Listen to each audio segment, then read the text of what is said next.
রাগ রাগ আজকালকার দিনে কার না হয়, কিন্তু রাগ যদি নিয়ন্ত্রণের বাইরে চলে যায় তাহলে কি সমস্যা হতে পারে হয়তো আপনাদের অনেকেই জেনে থাকেন। তাই আজকের দিনে আমি নিয়ে এসেছি রাগকে নিয়ন্ত্রণে রাখার 5টি উপায়।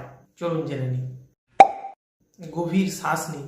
রেগে গেলে একদম থামুন, গভীর শ্বাস নিন, আস্তে আস্তে ছাড়ুন।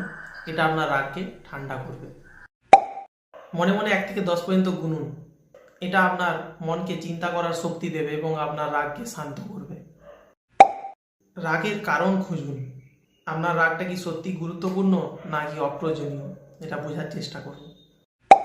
ঠান্ডা জল খান। 1 গ্লাস ঠান্ডা জল খেলে সেটা আপনার মন এবং শরীর দুটোকেই ঠান্ডা রাখতে সাহায্য করবে। নিজের মনকে অন্যদিকে ডিস্ট্র্যাক্ট করে দিন। প্রচুর রাগ হলে আপনি গান শুনুন, হাঁটুন, অথবা আপনার যেটা সবথেকে প্রিয় কাজ সেটা করুন। তাহলে আপনার রাগের বস্তু থেকে মন সরে যাবে। এগুলো যদি প্রতিনিয়ত অভ্যাস করেন তবে আপনি রাগ নিয়ন্ত্রণ করতে পারবেন।